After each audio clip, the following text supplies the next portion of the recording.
The dark wings of night enfolded the city upon which nature had spread a pure white garment of snow, and men deserted the streets for their houses in search of warmth, while the north wind probed in contemplation of laying waste the gardens.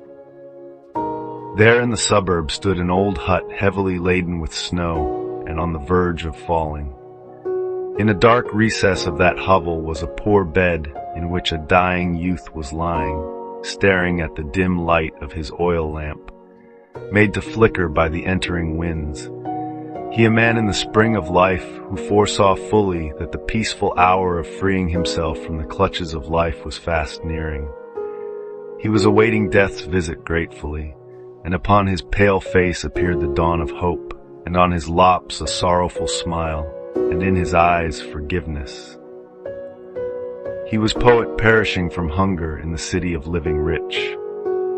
He was placed in the earthly world to enliven the heart of man with his beautiful and profound sayings. He, as noble soul, sent by the goddess of understanding to soothe and make gentle the human spirit.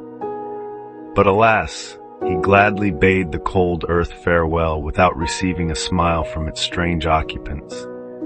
He was breathing his last and had no one at his bedside save the oil lamp, his only companion, and some parchments upon which he had inscribed his heart's feeling.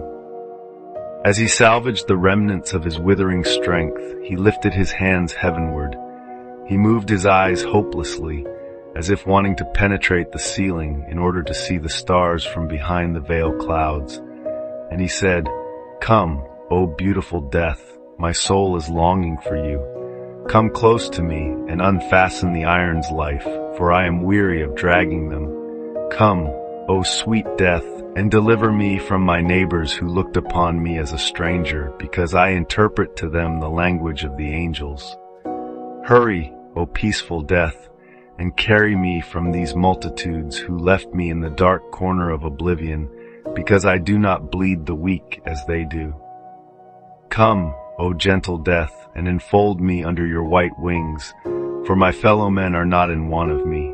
Embrace me, O death, full of love and mercy.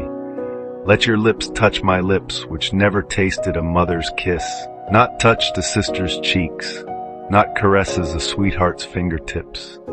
Come and take me, by beloved death."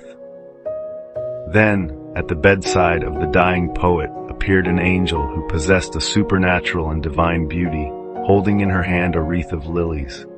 She embraced him and closed his eyes so he could see no more, except with the eye of his spirit. She impressed a deep and long and gently withdrawn kiss that left an eternal smile of fulfillment upon his lips. Then the hovel became empty, and nothing was left save parchments and papers, which the poet had strewn with bitter futility.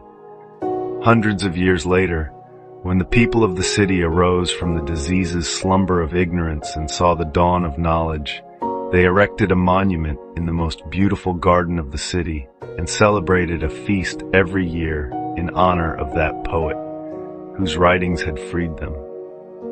Oh, how cruel is man's ignorance!